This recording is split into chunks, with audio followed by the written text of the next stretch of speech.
live from TV5 Wrestling Action, 11 o'clock Saturday.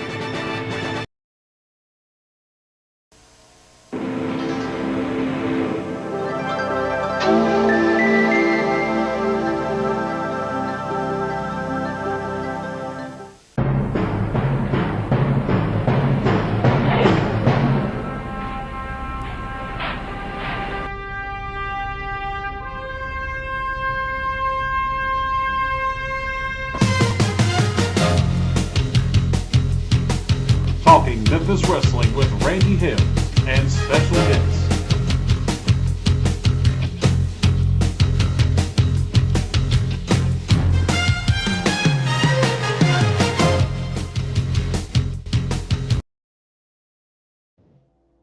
Believe it or not, this is the 51st Talking Memphis Wrestling of the year 2024. Can you believe it? Our 51st show of the year, and it's our last Talking Memphis Wrestling. Remember, everybody, next week on Tuesday, it is Christmas Eve. There will be no show. The week after that, New Year's Eve, there will be no show. Man, I want to say hello to my buddy Al, talking to everybody here. Randy Dandy, Randy West, my friend, my brother from another mother. And I'm excited that Randy's here. I'm as excited that PJ's here, Richard Hood's here, Calvin Lindsay's here. So many other great people that's a part of the Talking Memphis Wrestling family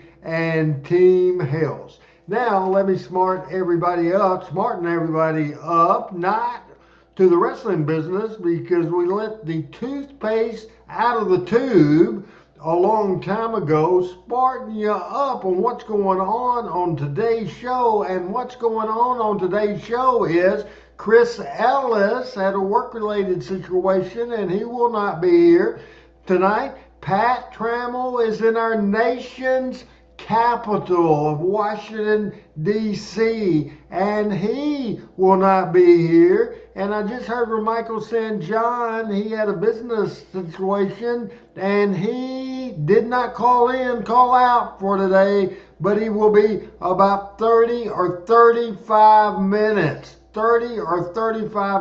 late. But here we go. There we are, and we are going at it as long as it takes till we get this show done. Hopefully, Michael St. John, our buddy Hans, a third week in a roller coming in here, and we appreciate you very, very much, Hans, for being a part of the Team Hells fan base and friends and family. Thomas is in the house, everybody in the house, and we're having a good time with a lot of stuff going on. What do you think of the set? And I don't have the set right, and we're going to make some production changes, because I just noticed, even though it's beautiful, it is great. If you haven't watched the Monday show, the Power Pro Wrestling show, the Power Hour, this is the set on the Power Hour with that great Scott's art drawing of the Power Hour. But this isn't the Power Hour. And I'm going to get up here, and this is not real good television, but we add excitement around this show, and that's what we're going to do. Add excitement by showing me right there. Hey, Adam, didn't like that shot. Here, I was trying to show you a little bit of real me. I was trying to tell you a little bit about behind-the-scenes stuff, but Adam hates that shit. So he didn't want me off camera, my back to the camera, even though you expect the unexpected on a Randy Hells themed written show. Do you expect the unexpected? That's what I'm known for. That's what I'll die for. That's what Memphis Wrestling was all about. Expect the unexpected. All right. Fired up. Man, fired up as much as I can be fired up, because we continue. By the way, I want to get right to that. Al Tuttle and I did not know aware of this. And Adam, if you could put the Al Tuttle little comment up there on the screen. Al Tuttle says, prayers for Black Bart, and it went away. Oh, by the way, who's saying Randy Hills is great? Yeah, hey, there it is. Prayers for Black Bart. I saw where he decided to stop with his chemotherapy. That's sad. Everybody, please, everybody pray for Black Bart. Appreciate that, because Adam or Al, one of the things we try to do, breaking news, and not just cover Memphis wrestling, but the entire world. And I think it's very important to do that. So anytime anybody has that sort of news, has breaking news, whether it's sad or bad or happy news, we would like to always bring that to our fan base without a doubt. And in the world. Let's see what else we have here. Mr. Women's Wrestling fan is also a Jerry Lawler fan. Jerry Lane says, happy birthday to good old RH. How about that? I appreciate that very much. Bubba Perry in the house. All right. Now, we are on a series of great video. We started with 74, now we're up to 1984. I wanted to give you a little bit of information on 1984 to update you. Jerry Lawler started booking in around March of 83. He booked to the end of April. Jerry Jarrett took over in April. Lawler took back over at the end of the year, and he starts 85. Tom Ernesto takes over in March of 85. Jarrett back in April with Ernesto as his assistant booker. Bill Dundee came back as booker in around November of 85. The year 1984 in Memphis Wrestling was headlined by Jerry Lawler, Andy Kaufman, Jimmy Hart, Austin Idol, the New Fabulous Ones, the original Fabs return, Rick Rude and Angel. A lot of stuff going on, and it's exciting as it could be. We're going to show several videos today, and I think you'll enjoy it. 5 videos today, and we have a lot going on with that, and we'll tell you some other great memories. And I also want to, everybody, I want you to think, whether it's wrestling wise or your family wise or talking Memphis wrestling wise, your favorite memories of the year 2024, because this is the last show from Talking Memphis Wrestling of 2024, and we want to talk about the favorite memories from this year. So we'll do that once Michael gets on. We'll do that at the end of the show. Last week, we had some videos that I had scheduled from the show, and certainly want to throw in Mr. Women's Wrestling Fan says, rest in peace to the greatest of all time. And we have some video with him coming up in a little later in the show. I think about the 4th video of the program, so stay tuned for that. We're going to start with the match, and we've showed several times before the classic, innovative table breaking by Randy Savage on Rick Morton, and that was absolutely amazing, amazing stuff. And the first table broke that I know of in the history of wrestling, and good old H was on the call. And they had then a return match where the Rock and Roll Express came for revenge. This video we're showing now is 11 minutes and 39 seconds. 11 minutes, 39 seconds, Adam. It's the Rock and Roll Express against Savage and Lanny Poffo. So we are going to get on the ball. This Talking Memphis Wrestling is on the air for December the 17th, and we'll see the R&R Express and Savage and Lanny Poffo right now on Talking Memphis Wrestling. Randy Savage charges in on Rick Morton. Savage with a good weight advantage. Ooh, move, but Morton very fast. Savage awfully fast for a guy his size. I think Rick's got a little edge in speed, but of course Savage the edge in size. Got 4 good athletes involved here in Morton and Gibson, Savage and Popo. I take it for granted, maybe I shouldn't, that all wrestling fans know that Randy Savage and Lanny Popo are brothers. Bam! Good right hand, Rick Morton. Ducked under that elbow and fired it right when he turned around.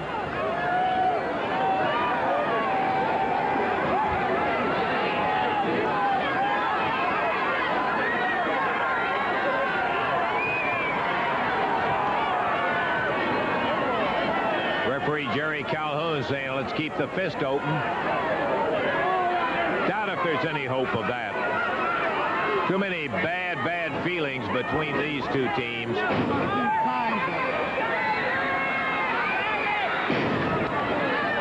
Randy Savage slamming Rick Morton down. And as Savage comes off the turnbuckle, Morton catches him, sunset flip. Roberts got him, but only for a 1 count, and there's a tag on Lanny Popo. Big crowd at the Mid-South Coliseum in Memphis, Tennessee. This is from 1984. 1984 was the year. If he wasn't under the umbrella of the Popo Mania, you'd have a whole different look at this guy. He does some absolutely incredible things in the ring.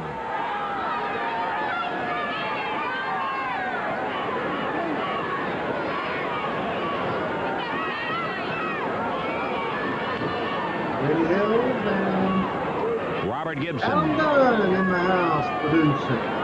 Randy West. Used to be known as Rick's little brother. Armchair quarterbacking producer in Hendersonville, Tennessee. You better worry about him.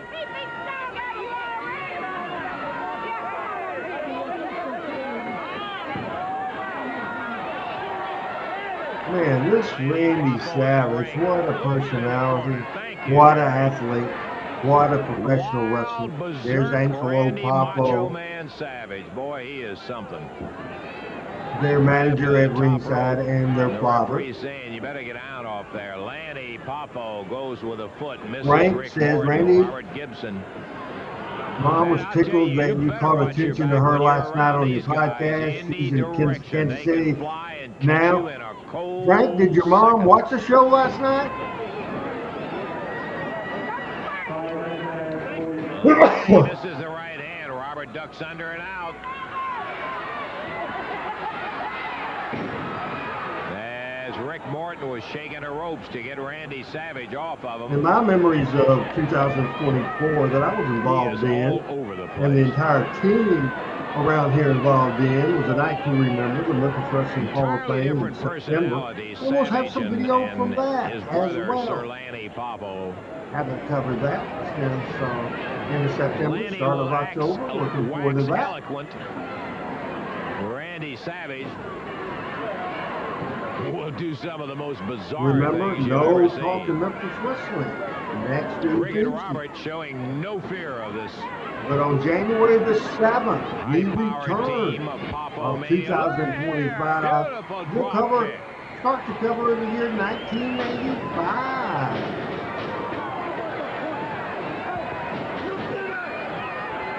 Alan, his comment says this was a big deal. We didn't get Memphis in Georgia, but I remember the NWA showing highlights on their television. You want to do some more pile driving? Start with Richard, they were just a small company anyway, and 6.5 minutes into the action. Lanny went to work for Real Life. Randy Savage started work for Jarrett Promotions, and it was just time.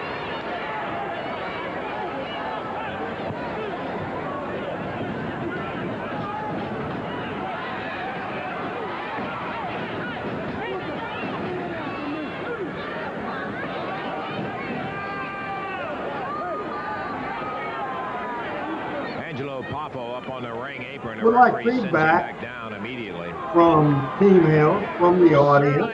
with the series we're starting deep dive year after year after year.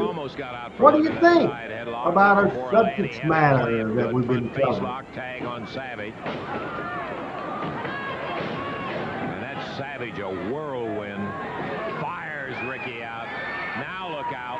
Now look out. Down with both hands right on top of him. Yeah, he'll be back.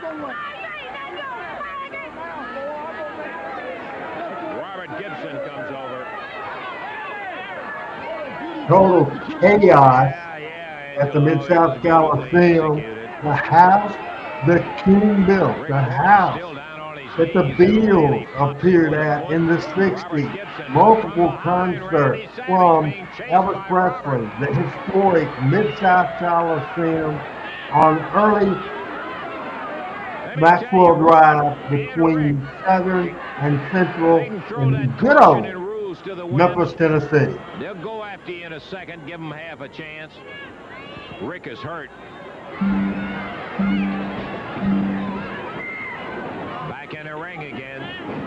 Savage tosses him over the top rope while the referee was sending Angelo Popo back to the corner. Angelo grabs him, slams his head down on the ring apron. The referees during this period was on Monday night was Ricky Morton's father, Paul Morton, and of course, legendary Hall of Famer Jerry Calhoun. Going at it, Rick rolls back in the ring to get away from Angelo and Randy Savage. Ooh, double hand from Savage down on Rick. There's that front flip, and Lanny got a 2 count.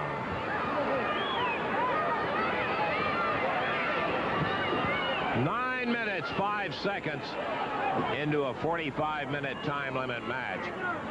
Chokehold from Lanny.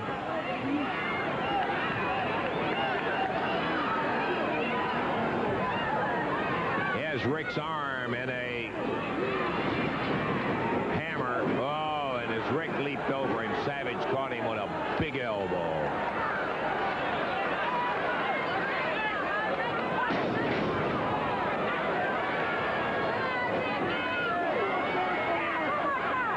Yeah, well, Randy Popo was just a fantastic wrestler, a great team, because of the fact that Randy Savage, international worldwide superstar, he overshadows Lanny, but Lanny was a great talent.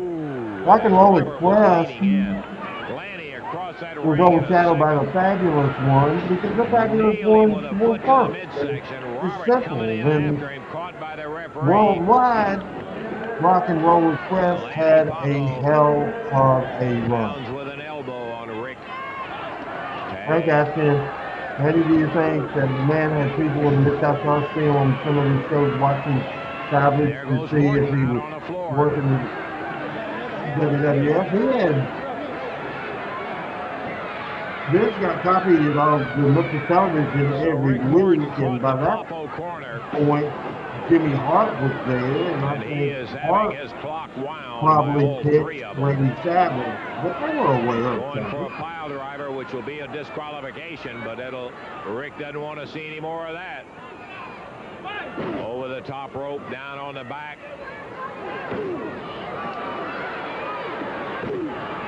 Now, Al, this match is not the match we normally show. This is not. I did commentary on that one. This is several weeks after the match where they broke the table. This is not that. Good spring to get Robert's hand. He just barely grabbed a leg to keep him from getting over there.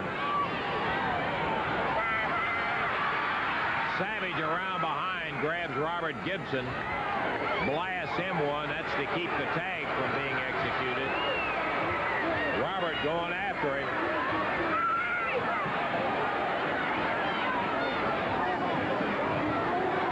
It's December 17th. You know what that means. This is Talking Memphis Wrestling 2024, show number 61. Here comes Angelo. Hello, Michael. What's going on? Dumped over the table. There's a little glimpse of ORH there in the background. Lifts him up, but Rick. Whoa,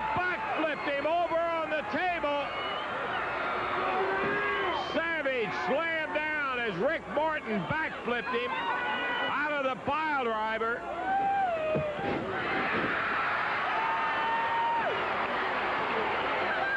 People ready for that hot tag.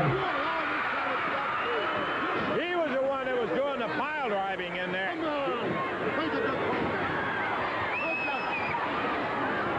Randy Savage fired into it.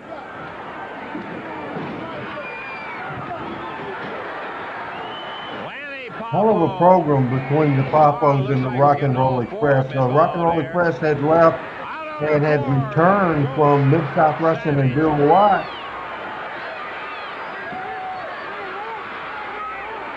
Two-camera shoot right now. And Angelo Papo coming in, struggling. He's getting his boot off. Beating the stew out of Robert Gibson, and now Rick Morton with that boot, and he's getting his revenge on Angelo Papo, the father of the Papo family. And here comes now Randy Papo. Randy Savage getting back in the ring now, and there's more chaos. Expect the unexpected from Memphis Wrestling. Jumping on Rick, but Angelo comes out of there where Rick had been beating on him with a boot. Disqualification in 13:06. The winners will be Morton and Gibson.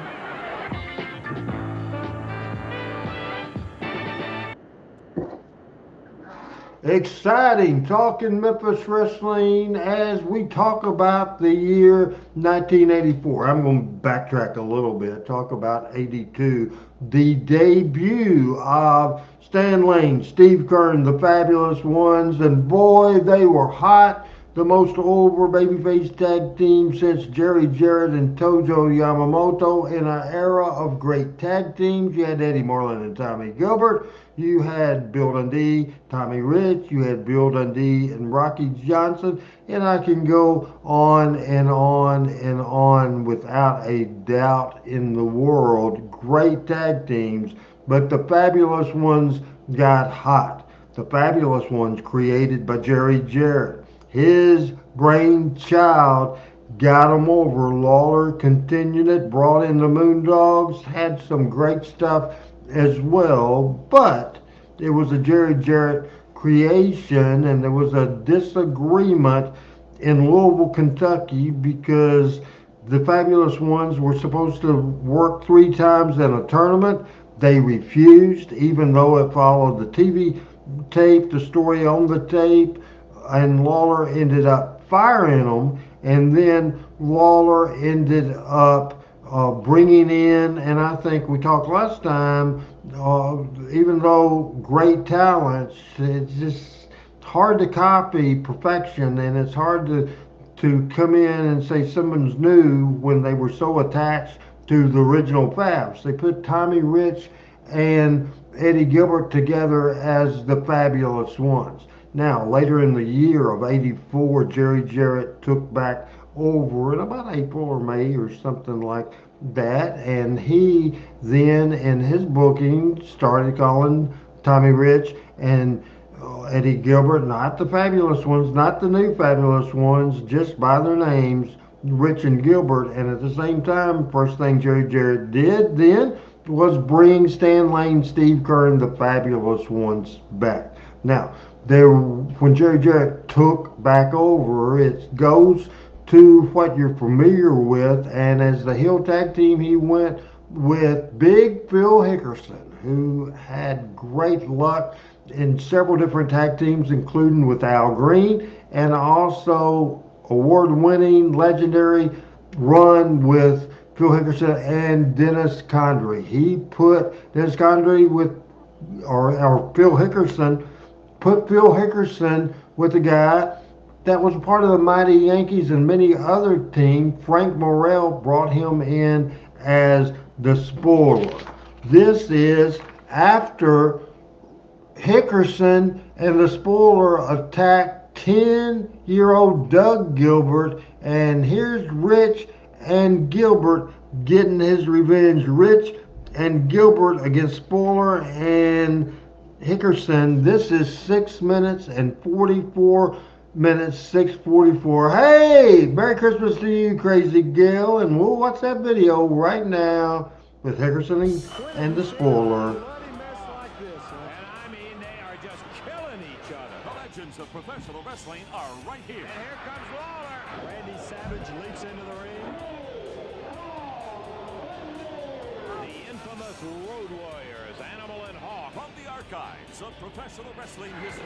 Apparently, this is not the video I thought it was. We'll just go with it. There's the pile driver we saw, the crazy pile driver we saw a little later on. This is Liz before she went to the WWF. She was hosting International Championship Wrestling. Of course, the whole premise is you start with the clothes on, and the first team to have the outer clothing. Bunkhouse Brawl, Rich and Gilbert, Hickerson and Fuller. Here we are. We're back on track. Really busted bad. Hickerson. Commentary by Lance Russell and good old R.A. Randy Hill. Too rich. Gilbert on the outside, being choked by the spoiler.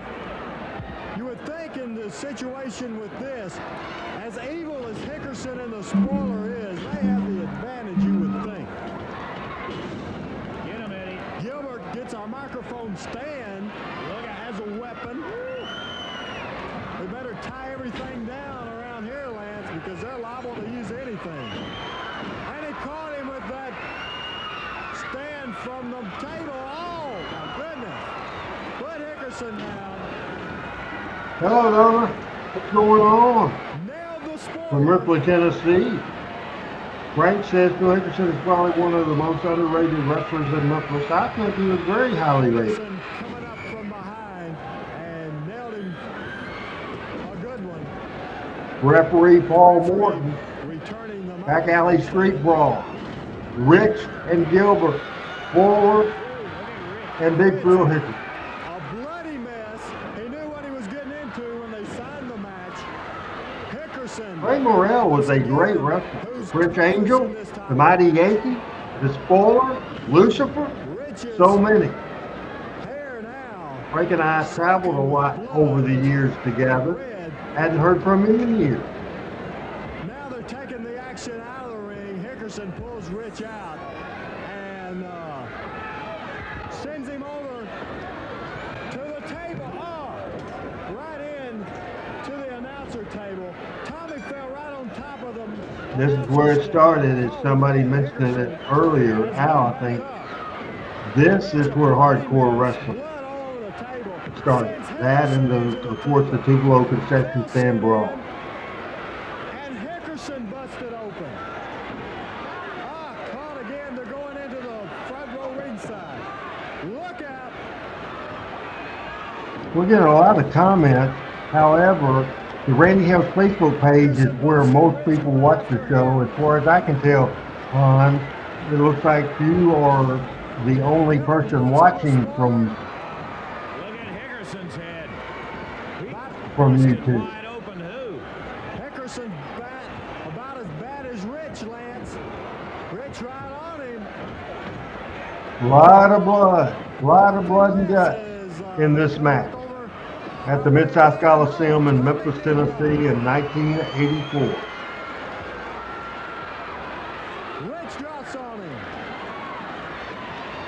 Gilbert going after the mask of the spoiler, trying to take that mask off. Oh, caught him. Rich and Hickerson. Rich biting Hickerson.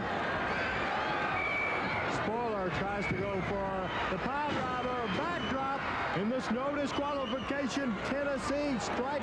Okay, Hon, you can, we put a lot of the comments up on the side of the screen at times when we're not sure. We usually don't do it when we're showing video. We also comments we put at the bottom of the screen from time to time.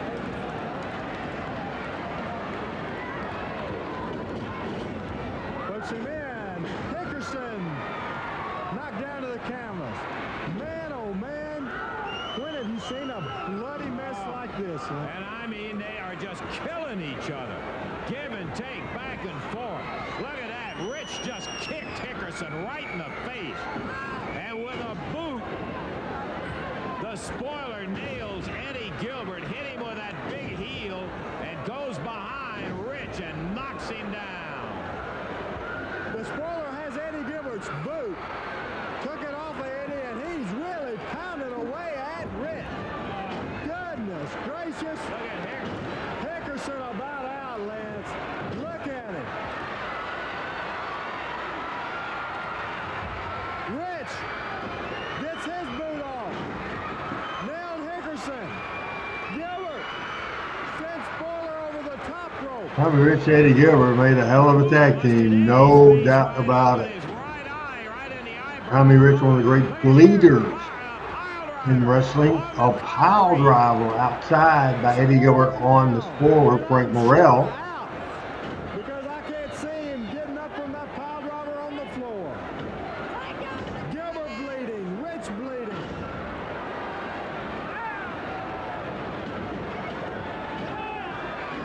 What is this, Lance? As Rich has put on a mask. Tommy Rich has put a mask. Gilbert, I saw him throw him something. He must have that mask loaded up with a piece of steel or something. Rich standing on the second rope in the corner, and here he is. This is after the Fabulous Ones team by Rich and Gilbert. And a count of three. A count of three. And Eddie Gilbert. All right, as Thomas Lemon says, Phil Hickerson was great, and he absolutely was.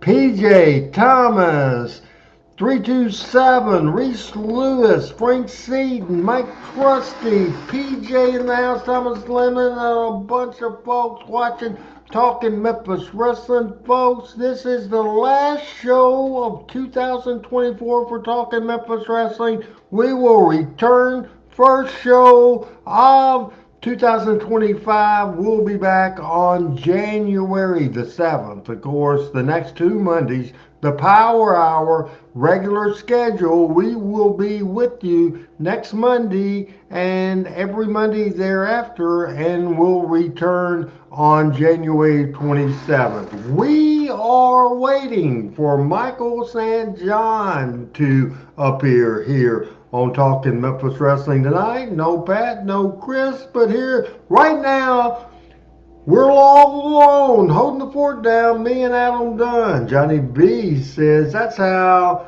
a low blow should be done. And Reese Lewis says, what will we do with Al? Well, just watch the Monday show. What's going on? Now, Randy West, I'm sure he'll forget we're not doing a show, and he'll tune in next Tuesday on Christmas Eve. He'll delay his Christmas Eve festivities at the House of West because he says he has to watch his brother from another brother's show, and then he'll ban everybody from the house, and then he'll be sitting there for long because there will not be a show the next 2 weeks.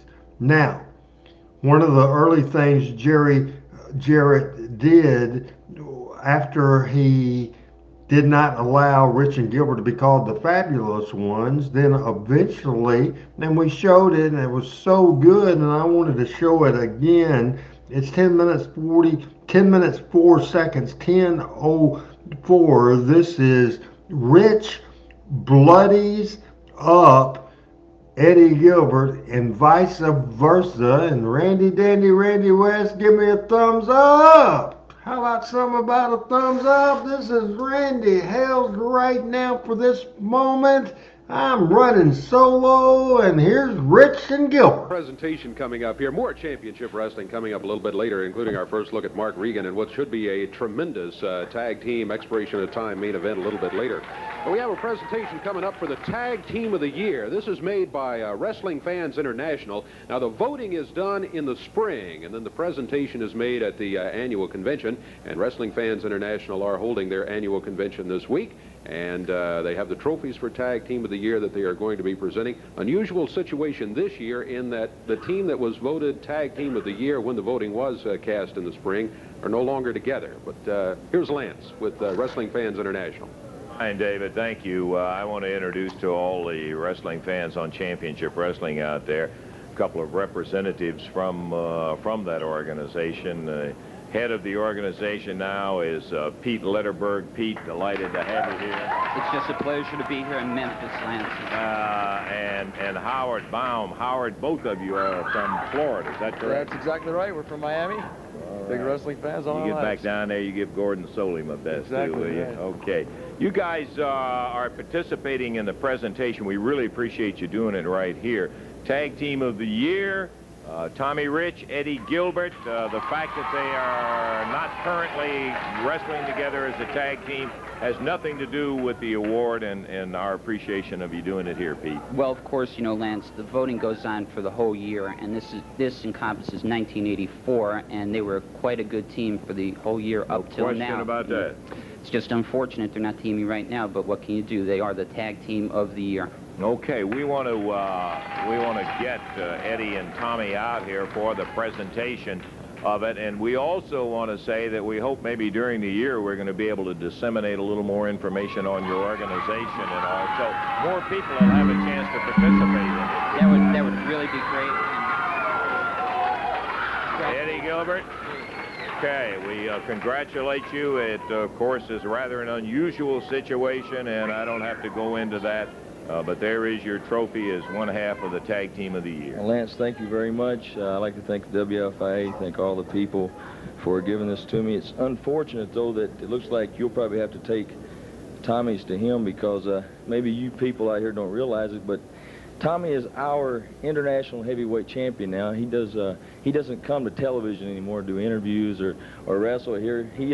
He goes all over the world now. Memphis doesn't really. We showed this last week, and it's so good. We wanted to re-show it and tonight. a big man on the totem pole, and but you know, he's the one that turned his back on me. He's the one that turned his back on these people. And if it's still up to me, there'd be a Rich and Gilbert team. But no, he's really a big shot. But today he couldn't be here because of one reason. Because he's still probably running from me from the last time we met. Because he's such a chicken and such a coward, brother. That's all that's wrong with him. So I like to thank everybody for my. That's the only thing.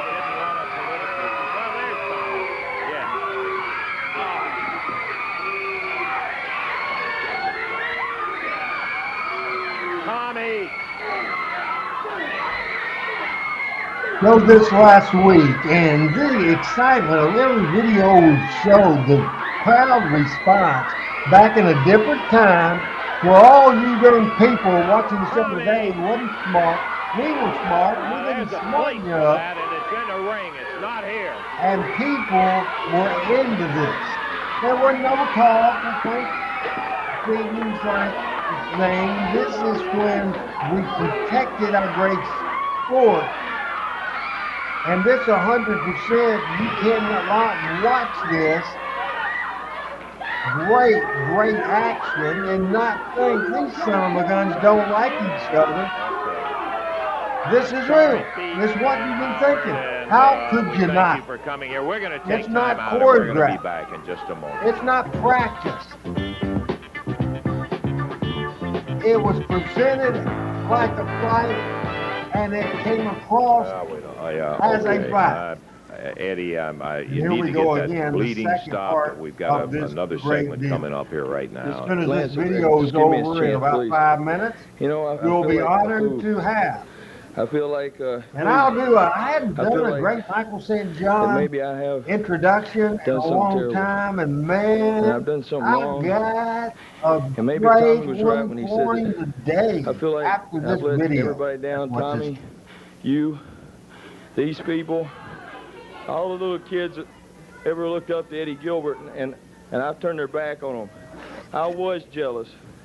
I was envious because you're the champion. You had the title matches. And Lance, if there's any way to get Tommy out of here, because, and I don't know, I know you could have something to do with this. Let me say this to you.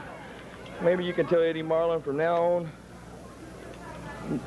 there won't be any more matches scheduled between Tommy Rich and myself, because he can win them on forfeit. I will not show up. I'll not wrestle him anymore, because if Tommy's watching these people, this represents that the people of this country and the WFIA voted us Tag Team of the Year. And Tommy, you're just like a brother to me. And it's taken a long time for me to come around to my senses, but I've been a little crazy and I haven't been right. But now I realize it because you beat my brains out here in front of these people and everybody watching. And I've been wrong, Lance. Well, I've been wrong, and I can admit it. I'll admit it to everybody here and to you. It takes a bigger man to do that, and I don't know whether Tommy has any desire to come out here. If there's any way at all of this promotion, if they can get Tommy out, because I've been wrong. I've acted stupid. I've come out here. I've said things I shouldn't have. And I've just kind of been in my own world here lately, and I'm sorry. I apologize. And if we can get Tommy on here, I'd like to just tell him this face to face. Deal. And Fantastic. to get that bleeding stopped there. And different. Tommy, It's please. an unfortunate situation. Tommy looking fine in that You be a suit. man enough Looking to like a stand star. up here on television and say it. No, I would not call that a double You're right. turn, You're right because about going everything. into it, Eddie Gilbert I haven't been the man that I said I was.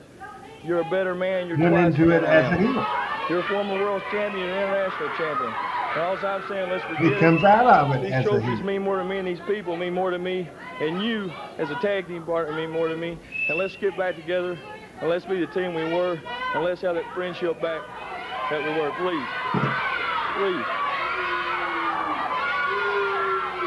I know it's difficult, I'm sorry. I was wrong. You'll be there. In other words, anytime I need you from now on, Eddie Gilbert's going to be there, is what you Yes, tell me. I'm telling you. Please. Just please accept my apology. I'm doing this in front of everybody so everybody will know that I'm not ashamed of admitting I was wrong. And I was wrong.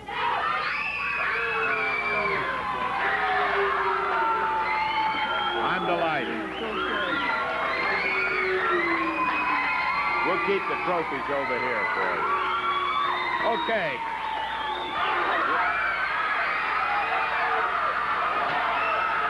I don't believe it.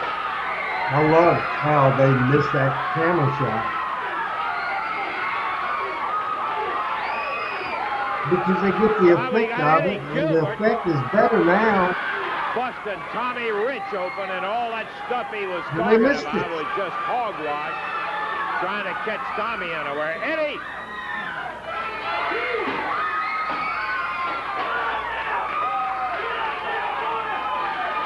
Can we get... Let's get this guy out. Boy, you deserve anything you get from now on. I'll guarantee you that. Look at the studio of NMC TV5, how bloody it is. Why don't you just get out of here?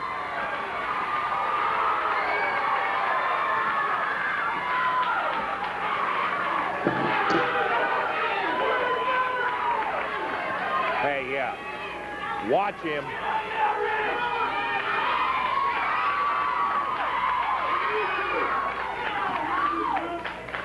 Gonna be says, We don't care. man oh man, those were the days. Lance is so good.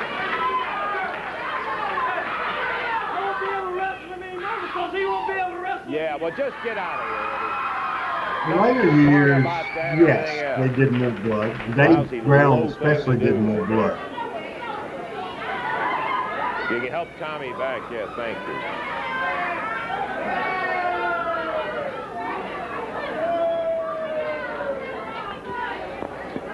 Okay.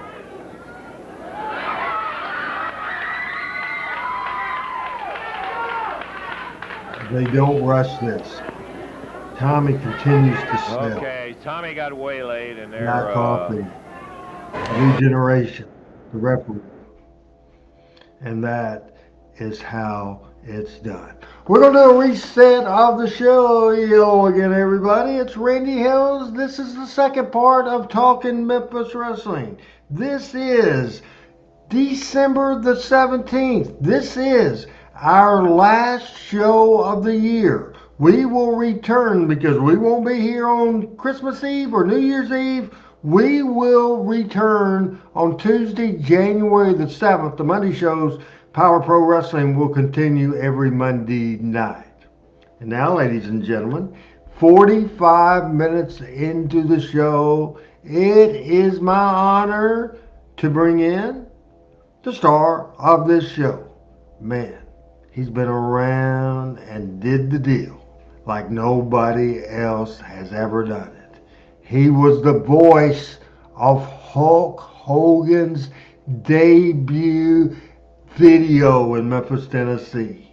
He was the voice of Kamala, the Ugandan giant. He is a legendary, iconic radio personality, both as a program director and management and creative guy in the top markets all over the United States, and a Tennessee broadcasting, an Alabama broadcasting, all kinds of broadcasting Hall of Fame. And in September of 2024, he became a member of the Memphis Wrestling Hall of Fame. Ladies and gentlemen, he is from Alabama, his southern country town. Ladies and gentlemen, for the first time tonight, I'm not solo. We'll bring in, for his opening statement and his first take, my good, close personal friend and yours. Here's Michael St. Freaking John. I gotta look around to see who that guy was that you were introducing. Was that me? Were you talking about me? Yes. The cat got all excited. Jazz got all excited. Hey, Jazz. Hey, Randy. Hey, thank you very much. Merry Christmas to you. I love your hat. I should have worn All mine. right. How about my set? And the set looks great. The set looks great. Hello to Adam. I know you're behind the scenes out there, and thank you for everybody listening in and joining in. The last week before Christmas, Christmas is weird this year because it's right in the middle of a week. It cuts your week in half. So here at Fun Radio, we are closing the offices for 2 weeks. And that can only mean that all week long this week, I'm having to do double and triple duty. I'm still having to run to Tennessee a couple of times. I'm glad to report that my partner is doing much, much better. Right. We'll be celebrating Christmas with his family. And I think the family's doing all the work this year. So that's good for Steve. And anyway, God has blessed us. And you're talking about, I as a first take, I was thinking about doing some of the high points of the year for me. And I think the high point of all high points this year was in Jackson, Tennessee on the third weekend in September. Not only was I among all of my good wrestling friends and my brethren and my brothers, but I was also honored to have my wife and my kids there and my grandson. And it was a true honor. And I get, that plaque, Randy, is sitting in our Fun Radio studios, and it's very prominent. It's on our old antique piano that's in the lobby. And I get asked about that more times than I get asked about anything else in the building. So just so you know, that a lot of people, you've done wrestling, you're in the Hall of Fame. I mean, it's gone over. You got me over, so I appreciate it. And just before we start out, my first take is this: we are honored and glory and love to be members of God's great family on God's green earth. And it's the time of the year that we think about why the season is here. And so in a very prominent way, I want to wish everyone listening in and watching in a very, very Merry Christmas and the best of 2025. We're going to be a quarter of a way through this century. on the 31st, first of this month. I'm going to bring us down a little bit, and we have talking Memphis wrestling, but we kind of, like every one of us, we deal with things. Certainly, I want to say that my Arkansas State University Red Wolves, I don't think I mentioned it last week, we beat, at the time we did it, we beat the number 16 team in college basketball, the Memphis Tigers, the University of Memphis Tigers. So that is a great win. Now I have to throw this in, and not to let us down, but just prove we're all grateful. And this everybody knows gun violence and what's going on in the world, and just several things bother me. I realize health insurance is high as heck. It really is. I realize gas is high. I realize that. I realize health insurance is absolutely crazy. But saying that, there's no way in the world you can justify several weeks ago on the streets of New York City, even though he was the CEO of a health insurance company, he was a husband, he was a father of two, he was somebody's son, somebody's brother. It's just very disheartening. And obviously, for anybody out there says, oh, he's a health insurance guy, he deserved to get killed. There are a lot of people in media, or in the media, not with the media, in the media, are glorifying this guy that's accused of doing the killing. I think that's absolutely ridiculous. One other point before we let Michael get into that, because again, this is a wrestling show, but real life topics, we steer away from politics 99% of the time, but real life stuff we like to add. One of the first school shootings that happened was here in my hometown of Jonesboro, Arkansas, West Side Schools in 1998 in Jonesboro, Arkansas. We had a scare today at Annie Camp Junior High School, where I'm different building because I hadn't been in junior high school since the mid-70s. Different building, same school, Annie Camp Junior High School. Go the whirlwinds, go the whirlwinds, go right down the lane. All the fans of Annie Camp Junior High School are here to see you win. Fight, fight. That's where I went to junior high school. Well, they got a tip, and they called the school resource officer into the principal's office, and then a young man. This is a junior high student, and he had his backpack, and they said, what's in the back pack? And he said, he knew he was busted. He said, well, there's a gun on here. This could have been another disaster, just how in Madison, Wisconsin, Michael, last week, or this week as a matter of fact, and the person supposedly that killed two people, shot more, and then turned the gun on herself.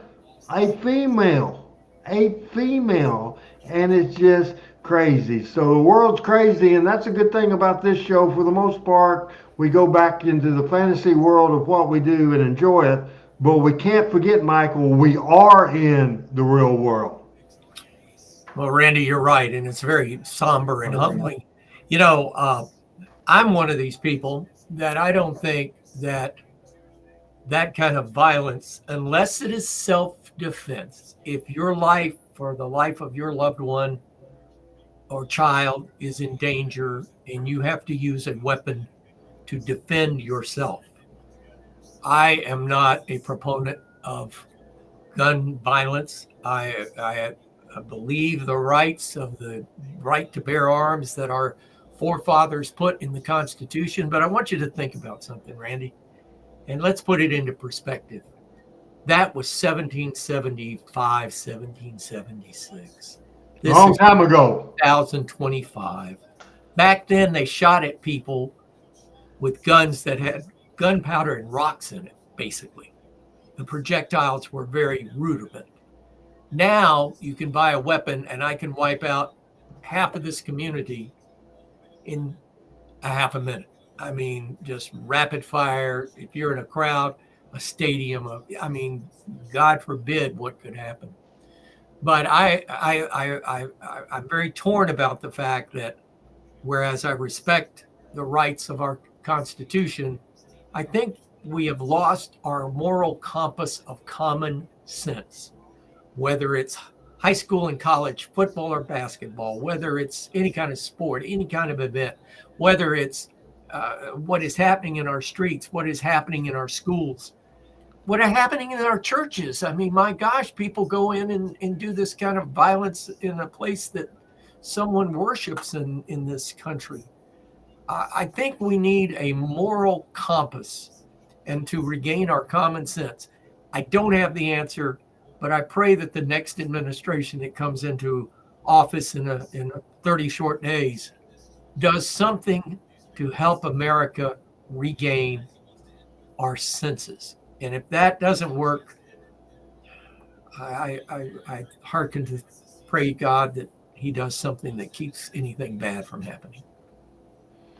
Very, very good thoughts. We're talking 2024 in a few minutes. We'll talk about some of our favorite memories from the year and from this show and just great stuff coming up as we finish up 1984. I want to read you one card right now. This is from June the 25th, 1984. Michael, this was called Star Wars, June 25th, 1984, and this is the card. It drew almost a sellout, 10,500 people. Pork Chop Cash and Scott Shannon against the Scorpions. Don't know who the Scorpions were at this point and don't know who Scott Shannon was. The second match of the card was Dutch Mantell, Johnny Wilhoit and Mark Batten against Masao Ito, Keith Robertson, and the Nightmare. The third match, and here's the money matches here. The third match was with Randy Hills doing commentary, the Rock and Roll Express against Randy Savage and Lanny Poffo, Randy doing commentary, and the pile driver of Rick Morton by Randy Savage, the first table breakage that I know of in professional wrestling, followed by, we saw a little bit of that earlier tonight with Rich and Gilbert against the Spoiler, Frank Morrell and Phil Hickerson. Then came the Fabulous Ones, Kern and Lane against Coco Ware and Norvell Austin.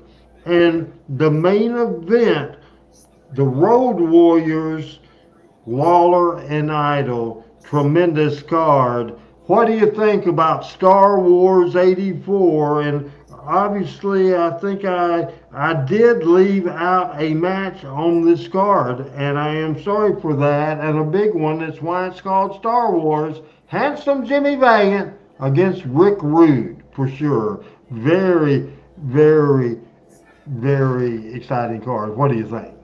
That's a great card. You know, when you started reading that, I had a flashback, and I remember doing an audio track for that card, and Randy West produced a tremendous commercial for that. And I believe, if I'm not mistaken, they also ran some radio time and some other television commercials on that. But I can remember doing a voice track for the Star Wars show in '84. And I remember fairly distinctly because Kix 104 was in the process of being sold. I was in the process of, whether I was going to sign a contract with the new people or leave, which I ultimately left. And I did it in the production room at the radio station. I can remember that as you started running down those matches, I was like, I remember that. And we used part of the Star Wars theme, but we tried to camouflage it so we wouldn't get any trouble with our friends that, wear the alphabet people that extort money from radio stations and restaurants. So, but anyway, I can remember that, and I'm sure Randy West probably remembers that. He did a tremendous job. There was action, there were quick cuts, there was lasers, and it was a great. I can remember that. That was a good card, and I remember that it drew very, very well. They did it not only in Memphis, but they did it on the bicycle as well. It was just tremendous. And another thing, and I think between me and you both and Adam Dunn, we give Randy West all the credit in the world, because when you talk about Memphis wrestling, you talk about innovation. And the first person you think about is Jerry Jarrett and other creative people over the years, including Jerry Lawler and including Dutch Mantell and Bill Dundee and Randy Hales. There's been so many people that's been part of the creative process. The behind the scenes creative progress and the boom of 1982, the boom of 82, the fabulous ones wouldn't got over without those music videos. Hulk Hogan wouldn't got over without the music video. Kamala wouldn't have got over without that music video and your voice, Michael St. John, but that great video. Go ahead. Let me make you a point on that the music video, and you're very much on the right. You're right on target as always. But the fact of the matter is, if I am not mistaken, Memphis wrestling was the first wrestling territory to incorporate music songs with wrestling action. We're talking before Cyndi Lauper. Cyndi Lauper didn't come on the scene till 84, 85. Right. And then it became a big deal in New York with Vince. And then, of course, WCW, at that time, Georgia Championship Wrestling, got in on the game. But I believe, if I'm not mistaken, the first company to ever put music and wrestling together, rock and wrestling, if you would, was Jerry Jarrett, Jerry Lawler, and Memphis Championship Wrestling. In fact, I think it started with the CWA. And it wouldn't have happened, folks, because he still today, I've begged him to be on my show. Randy West says, I'm behind the scene, man. He says, people don't want to see, and I think people would want to see Randy and hear the stories, but certainly I understand and respect the fact that he wants to keep his role like it always was, which is very important. He's my sounding board. He is my closest advisor, not only about these shows, about life decisions I make. If I have car trouble, if maybe I have financial problems, whatever, if I have something on my mind, first person I got to call is Randy West. That's a true brother. That is a true brother. Another thing, we'll get back to the wrestling talk in a minute. King of Kingsport, Bo James, last comment. Can you get that on the screen underneath us, King of Kingsport? Because we're asking all the team hails, Michael St. John, asking Adam and everybody here. My friend Bo James from Power Pro Wrestling, Southern States Wrestling in certainly the Knoxville, Johnson City, Bristol area. Bo James, one of my favorite people in the world. He says, hello, gentlemen. Happy holidays and Merry Christmas. Remember my dad, just a freaking, the toughest son of a gun I've ever met, and an honorable gentleman who served our country. His dad is having heart surgery in the morning. Ooh. So, Michael, I'm sure you join me in wishing how about Bo's real last name? It's not Bo James. Anyway, Mr. Bo, James' dad, certainly, his name's Roy, and he's having surgery in the morning, and we're requesting prayers, Michael St. John, for Roy tomorrow. Absolutely. There's not a better gentleman in the world of professional wrestling, and not a better historian than Bo James. And Bo, we love you, buddy. And our prayers, my prayers, and Randy's officially are right now going up to that your dad comes out of that and has a fantastic recovery. I know he's going to make it. He's a tough fella. He's going to make it. And he's got God on his side. That's the good part. DD for Mayor says, did the Freebirds start in Georgia or Dallas? Neither one. They were put together as a tag team. I believe it was by Booker Tom Ernesto in the Nick Gulas part of the territory in Nashville, Tennessee, got over. They originally, before they even got to Nick, the independent promotion there, the Culkins promotion, in Jackson, Mississippi, because Terry Gordy is a 16-year-old, was a phenom. He absolutely was. So they went from Mississippi to Nick, and then to the Jarrett territory. Then I think they went to Bill Watts Mid-South Wrestling. Then went to Georgia, and then eventually they went to Dallas and had the real famous, credible run. Am I right, Michael, on that timeline?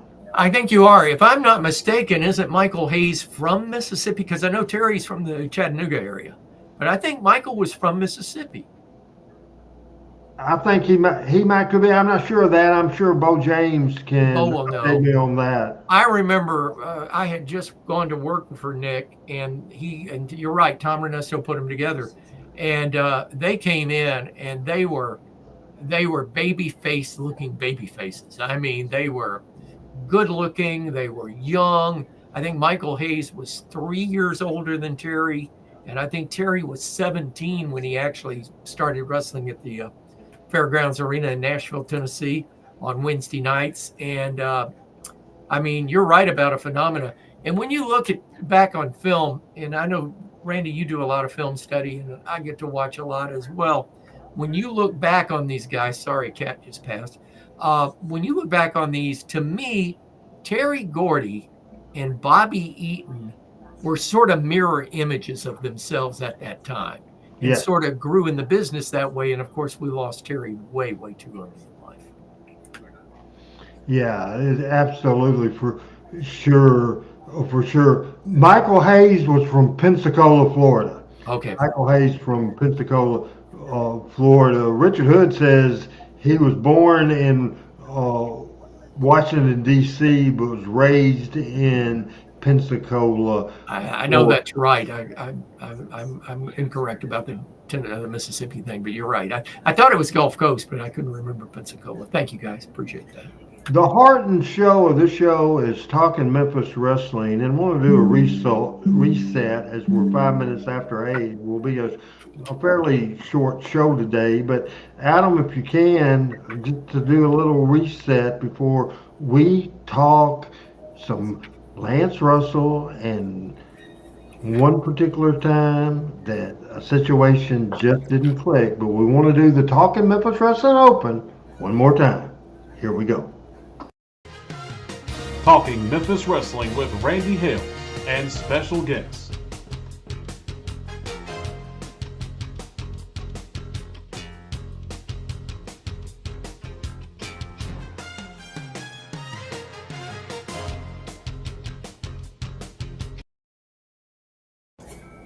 We talk every week about the beauty and the excitement and everybody watching and everybody around. Michael St. John, Pat Trammell, Chris Ellis, Randy West, Adam Dunn, everybody. Certainly the innovation and the excitement. And we back it up with video. We back it up with a lot of things. But we all realize that Memphis isn't the only territory. When wrestling went nationwide, it went nationwide with a gentleman that had for many, many years was the commentator from Florida Championship Wrestling from Florida, Eddie Graham's territory. Then moved on and continued to do Florida. And he became famous worldwide, the first national wrestling satellite cable show in Georgia Championship Wrestling, and that is Gordon Solie. What happened in 1984 is a hostile takeover when Jack and Jerry Briscoe and others sold points to Vince McMahon, who gave Vince McMahon, he bought the rights to Georgia Championship Wrestling, owned then by Ole Anderson, and a hostile takeover, and Vince took over Channel 17. Now, people gripe, where's my Gordon Solie? Where's my this person? Where's Wrestling 2? Where's Tommy Rich? And it was terrible. So they gave Ole Anderson a 7 o'clock in the morning show on WTBS, and he continued to run all the towns. So he proposed a merger with Jerry Jarrett, and because how far is that, Michael, from Atlanta to Memphis? Do you know right off the hand? Well, it's 2 hours to Chattanooga. It's 2.5 to Nashville, so that's 5. So if you take the interstate route, you're looking at 8 or 9 hours. Now, of course, Interstate 22 in Birmingham was not open. It is today. You can go Atlanta to Memphis now, 2 hours, 2.5 to Birmingham, Birmingham to Memphis. You can do it in 5.5 hours. Right.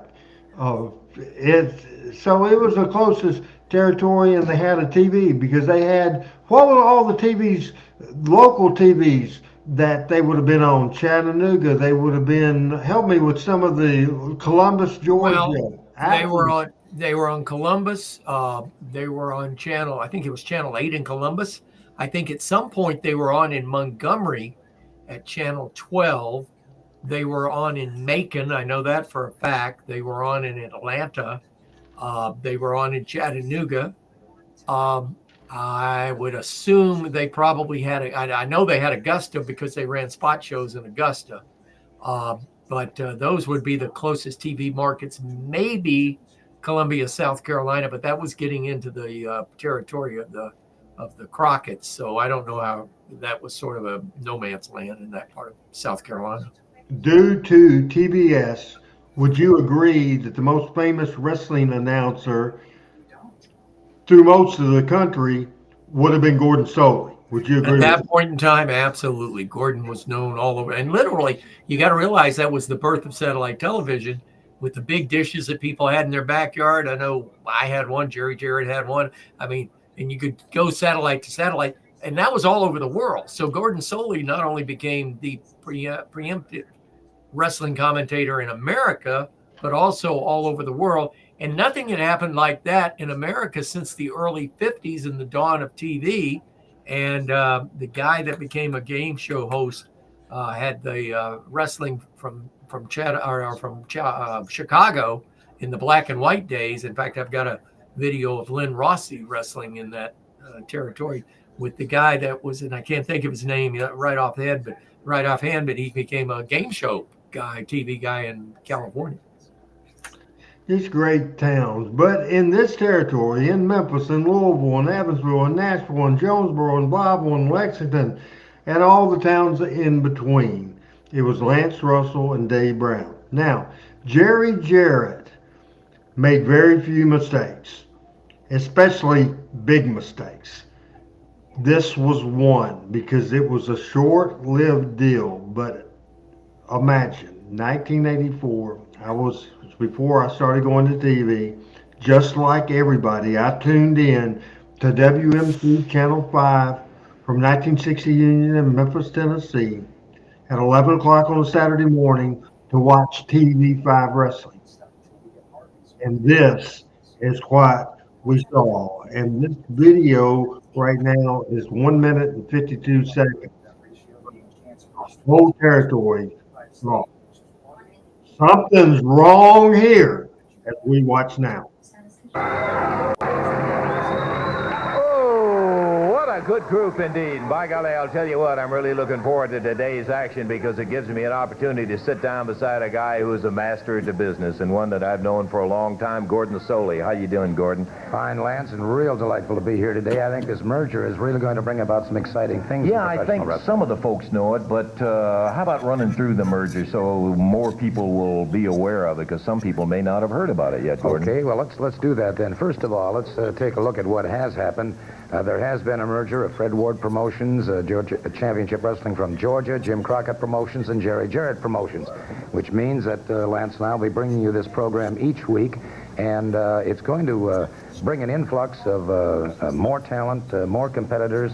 I think it's going to just be a great thing for wrestling, and particularly for the wrestling fans. By golly, just looking at today's program, I think Gordon is a good example of it, because we have some dynamite action coming up here today. We're going to be opening up with Ronnie Garvin, the national heavyweight champion, will be in here in an opening bout, and it'll be our our pleasure to see Ronnie in action right there. Right, Jerry the King Lawler, the National Yeah. Tag Team Champions, the Hollywood Blondes.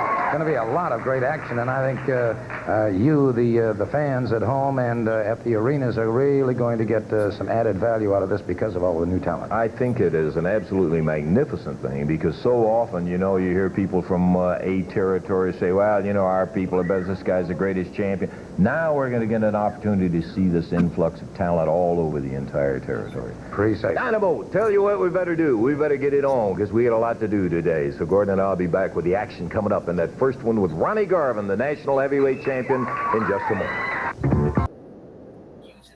Now, let me say this, as I've already said, this didn't last long, and this did not work. And one of the reasons why is that as the show evolved on week number 1, this is what the people saw that had watched Lance Russell and Dave Brown do wrestling in Memphis together since the 60s from WHBQ TV, the ABC affiliate, Channel 13.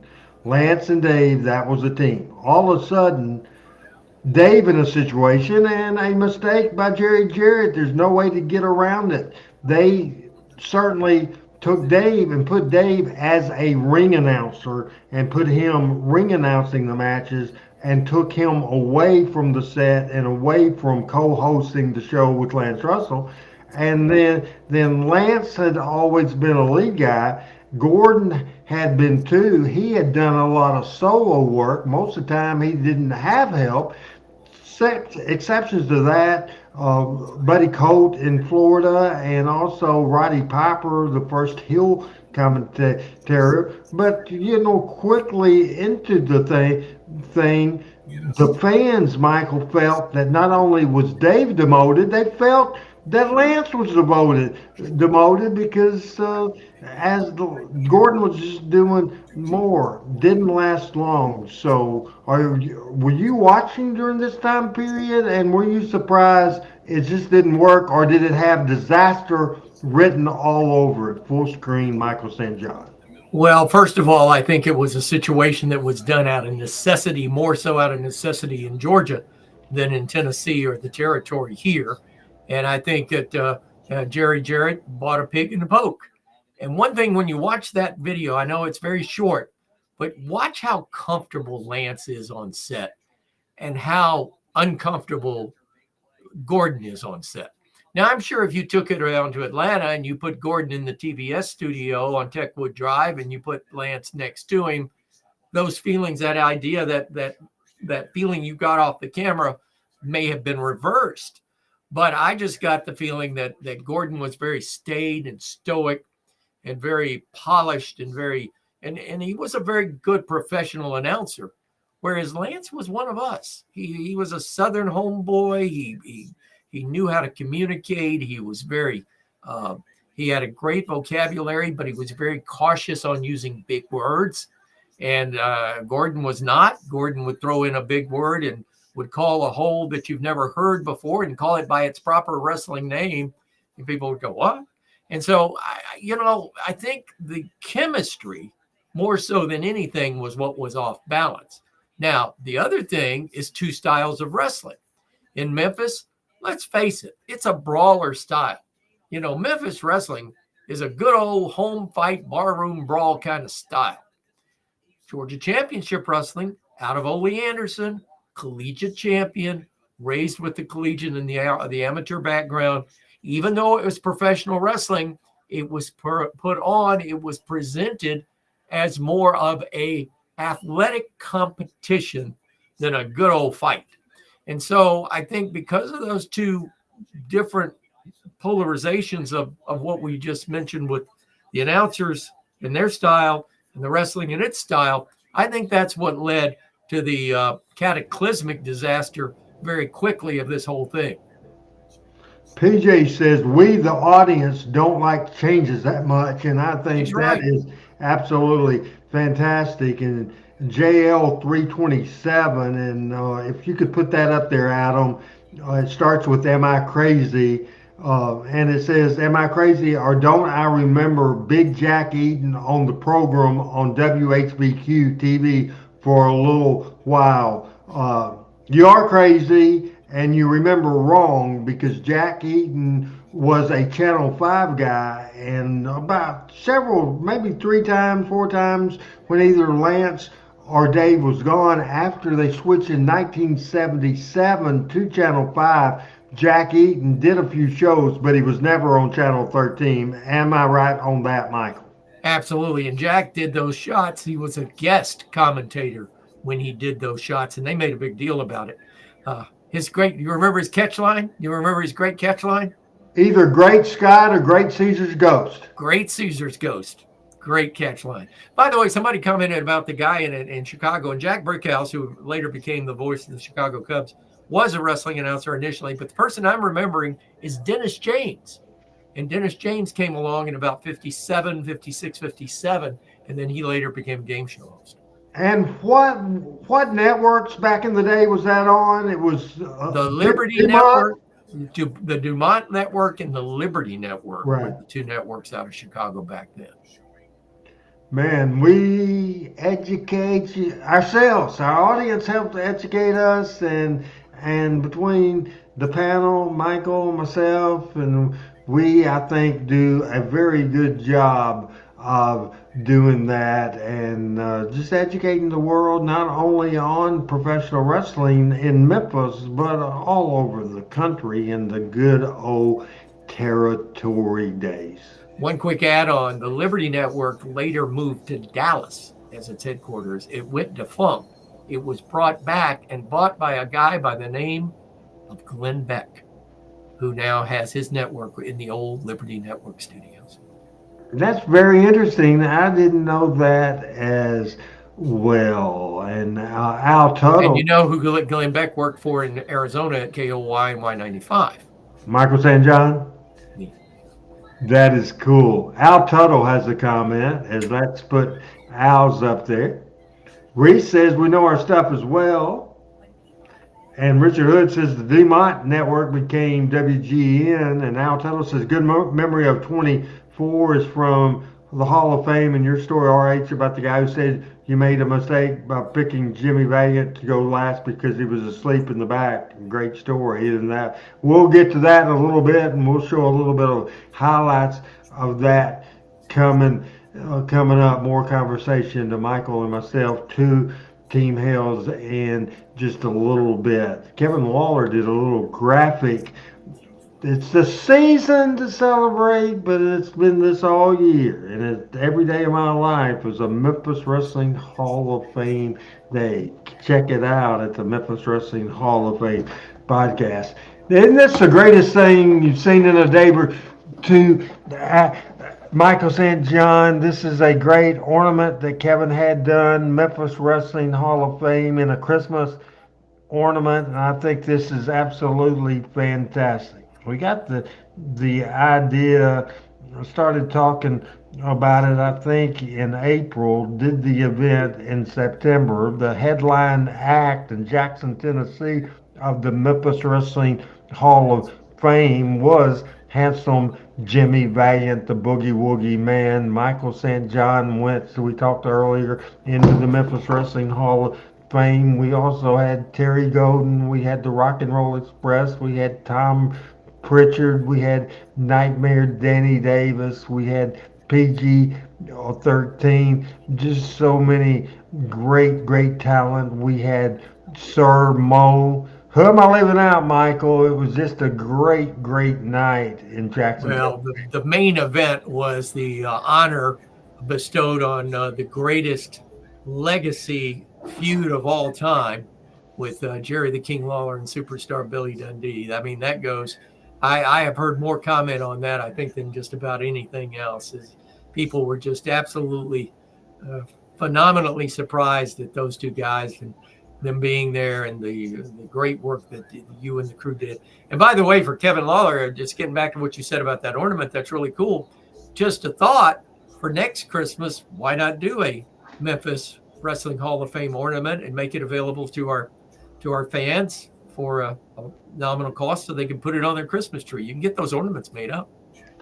Absolutely. Hey, that's the promoter in you, and I appreciate that very much. Michael was talking about the rivalry for the ages, and we have that poster right here, the rivalry for the ages. On the other side, we presented this great belt.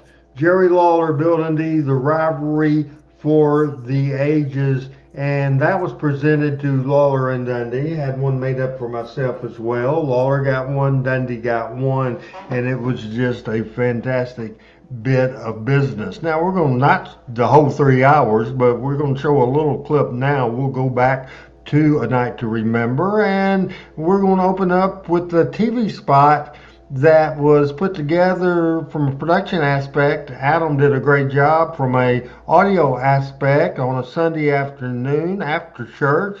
Michael St. John rushed over to the Fun Studios and they put this together, and using Michael's award-winning computer there that's produced so much classic stuff, they were using that sort of thing and did just great work. Then Adam got back to Georgia and finished it up at his studio there. We're going to watch a little bit of that, and again, we're going to stay away from the copyrighted music. Those bad boys will come after us, Michael. We don't want to do that, but we want to show you a little bit now of this video. Here's Michael St. John's commercial.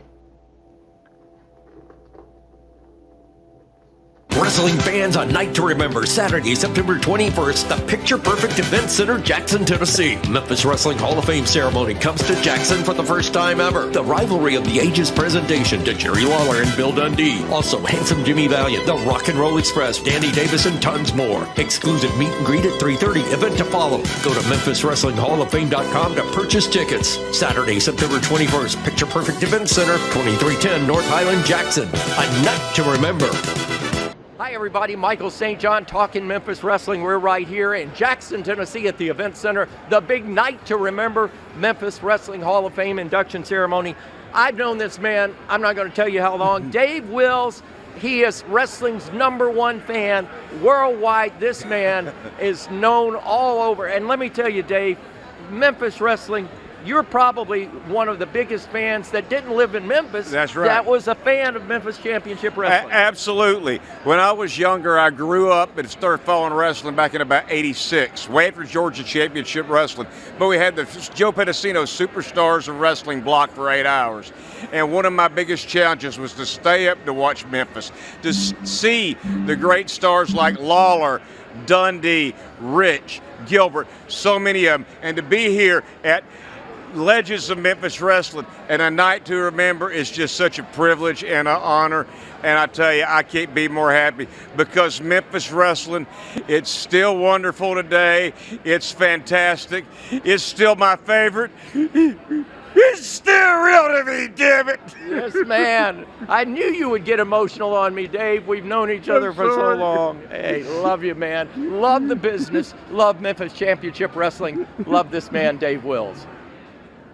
We are here to welcome you to the Memphis Wrestling Hall of Fame ceremony. A night to remember the legends of Memphis Wrestling, the Hall of Fame 2024. At this time, we would like to introduce our good friend, Pat Rose's son, Camden Smith, to come and sing the national anthem. This gave me chills, it always does. This great country that we live in. Oh, say, can you see by the dawn's early light what so proudly we hailed at the twilight's last gleaming, whose broad stripes and bright stars through the perilous fight o'er the ramparts we watched were so gallantly streaming. and the rocket's red glare, the bombs bursting in air, gave proof through the night that our flag was still there. Oh, say does that star-spangled banner yet wave o'er the land of the free and the home of the brave. Thank you guys so much.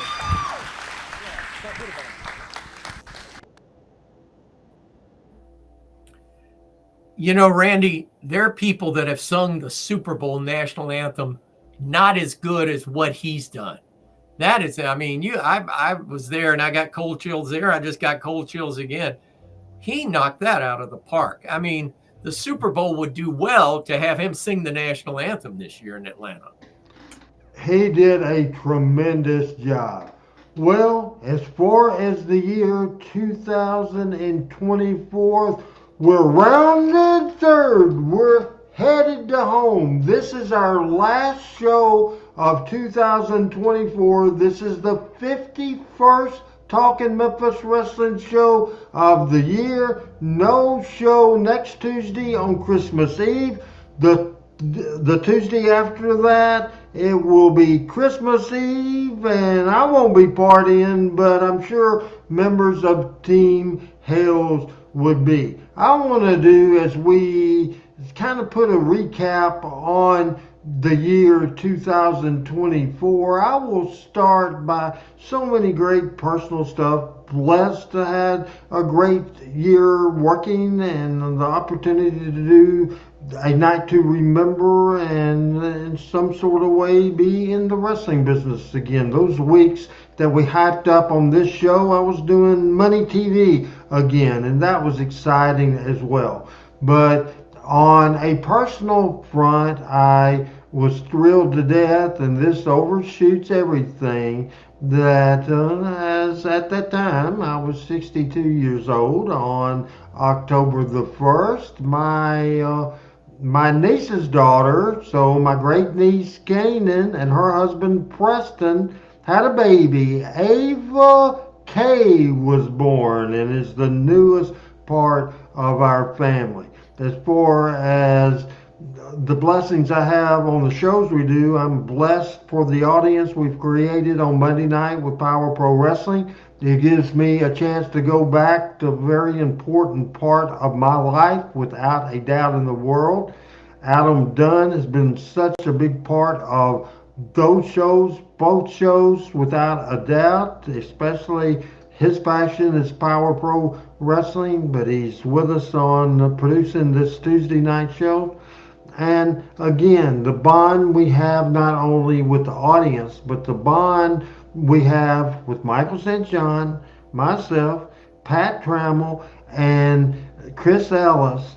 I think it adds, and they're all four of us at my book signing in Jonesboro, Arkansas, Michael, Pat, and Chris Ellis, along with me at First Community Bank in Jonesboro, Arkansas, on the Living the Dream initial book release, as very successful. Man, I love all these guys. I love all you, and that all is, I can't tell you how much it means. I've been out of the wrestling business for as far as making a living or making money out of it since 2001. This puts me back in it.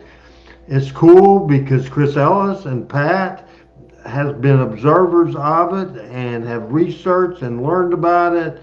The two people that made money off this business and had a passion for this business and made the towns, so to speak. My case from time to time got busted open. My case time to time would take a bump or take a chair to the head. Michael St. John, part of the innovative stuff that drew big money. So, Michael, I threw a lot at you right there, but it's just, I think the uniqueness of this show makes it different than any, whether you want to call it a talk show, a podcast, a video cast, whatever. I think the uniqueness of the panel and the audience, the passion of the audience, makes this something special.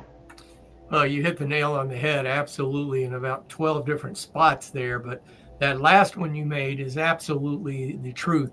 And we all, and I know something that the folks that are watching and the folks that are part of this program, and they are a part of it. I mean, they're participating, they're putting their comments in, we're referring to them, but we pay attention to what is being said and how it's being said.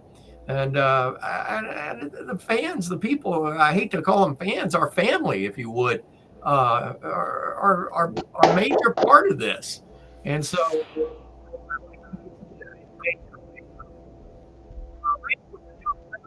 Michael, I think you punched, we're having audio problems. We are? Now we're not. Okay. I think, and that may have been my internet. Without you, without the mastermind of all this, without behind the scenes, we referred to behind the scenes tonight. One of the things that maybe down the road, we do a show on the people behind the scenes of Memphis wrestling. People like Guy Coffey, people like Randy West, who we talk about all the time and all. But you do it. You're the face of the place. But you got to give credit to Adam Dunn in the background. You got to give credit to people like Bo Janes, who feed us a lot of information on a lot of great stuff, as well as our followers and fans. So it is a unique show. I don't think there's another one on the internet or on a podcast or whatever you want to call it like it. And to be honest with you, one of the reasons that I've been asked to do others, and I'm very selective, and I'm only very selective because I'm a loyal person. I still have a loyalty to Memphis as far as the Jarretts, Jerry Lawler, yourself. I'm not going to burn my loyalty, but I will tell you this show, for the folks that are watching, and they know this, and I think that's why we've had a growing audience and word is out, is that it's true to the core. There's no baloney about this. There's no, we don't meet an hour before and say, well, you say this and I say that, and we're going to do this, which a lot of podcasts do. We're shooting from the hip, but it is as real can get. And I think in the world of reality television, in the world of reality world we're in, a show like this sort of fits into what reality is in 2024 and 25. I'm looking forward to a great 2025. Just as a sidebar, 3 years ago today, I went into the hospital with COVID. I almost didn't escape, and by the grace of God, I was a miracle. I was the recipient of a miracle that I still am thankful for today. But I'm also thankful to this show, because the energy of this show also helped that healing and helped my recovery. And when I made that comeback in the first week of February in 2022, after I got off the show, I cried, because I was so happy and so excited to be a part of this, because this has been a big part of my life. And this show today, just like you said, it keeps you involved in the world of wrestling. It keeps my passion and fires burning. So without a doubt, this is a show that is people driven, and Randy Hales led, Adam Dunn produced, and it couldn't be any greater. Dave's channel is watching tonight. I am going to record a podcast for him. You talked about doing podcasts. I'm going to do his tape, record his podcast. It's not live tomorrow afternoon. I think it's at 4 o'clock Central Standard Time, or maybe it's 3 o'clock. I can look at the notes. However, whatever time he said, it's an hour before that when I got to be on. I can agree with that. We'll finish this way. We could very well finish with what Michael just said, because that's heavy duty, talking about that situation with COVID, and that, I think, made a believer in Michael and all of us, because it hit way too close to home. As far as the shows we've done, I guess you're your first show of the year in 224 when you returned. That had to be, as you just mentioned, a highlight. What other shows? And we had build the lead, the build up to Night to Remember, bringing Danny in, Whoopi D in. I did a side interview with Brandon Baxter. Just a lot of good stuff. So, what has been your memories of this show of 2024? Then talk about some of the memories you had in your personal life with Josh and your wife and all of the great family. So just that's a lot to throw at you.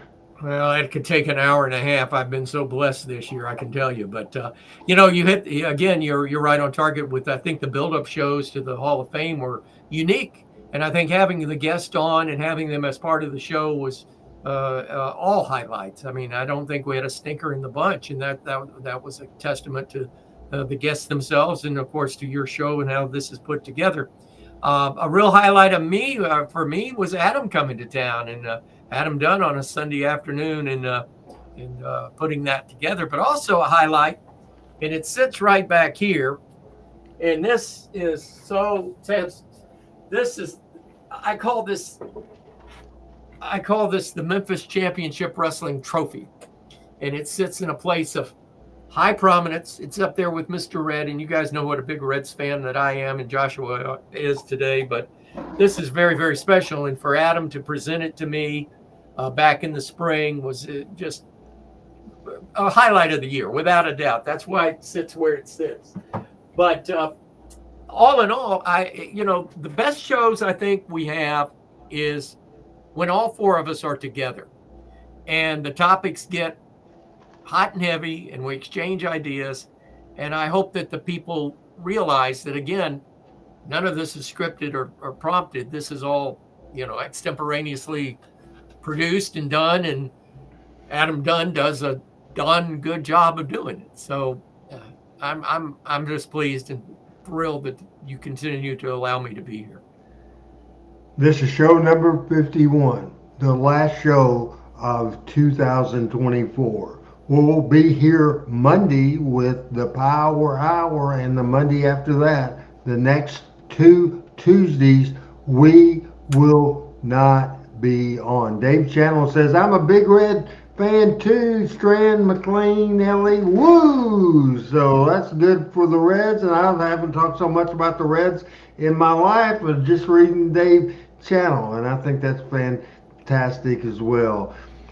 What everybody means to me, there's a lot of people mean everything. Some of those, as we end the year, we have to flash back and you think about your family growing up, the grandparents and the parents, my mother Harold, my mother Margaret, my dad Harold, and my sister Judy, and my brother-in-law Bill, and the family that's still with us. And the panel is a big family to me, and you guys are a big family, and Adam's a big family, certainly. Eddie Marlin. Without Eddie Marlin in my life, I wouldn't be the talent that I am. I wouldn't be the creative person that I am, and I just wouldn't be without Eddie Marlin. Randy and Diane West and Tammy and all their group, so important in my life. Life was good. Life was good. What we'll do is we're ending early today, but a great show and a great feedback, a great way to end the show. I love each and every one of us, and I want the honor for a Hall of Famer to get us out of here. To close the last show of 2024, I say no more word. Here's Michael. Well, Randy, on behalf of the entire Talking Memphis Wrestling,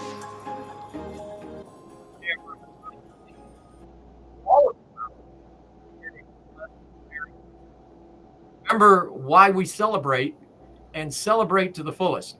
I learned something at church Sunday that I'm going to pass along here that I did not know in my 73 years of existence. Maybe I did and maybe I forgot it. But you know why we have Christmas lights, Randy? No, sir. Well, if you look back in Scripture, the coming of Christ the Lord was the light of the world. And the word light, lumina, is mentioned many, many times in the Old Testament. And he brought us the light of the world. And we, in turn, put lights on our Christmas tree and lights on our houses and lights on our front yard or in our front yard to celebrate the greatest of the greatest. So with that, let us be a light and a beacon in the world. Let us not only be a light in the world of professional wrestling, but in the world of interpersonal communication, in the world of friendship, in the world of love of family and those we do love. And be thankful. Even though we've already had Thanksgiving, it's still a reason to be thankful. Get those lights shining bright for 2025. And we'll be back for a whole new season, if you would, of Talking Memphis Wrestling. For our producer, Adam Dunn, for Randy Hale, for Pat Trammell, and for the coach, Chris Ellis, excuse me. Merry Christmas, everybody, and a very happy New Year. See you in 2025.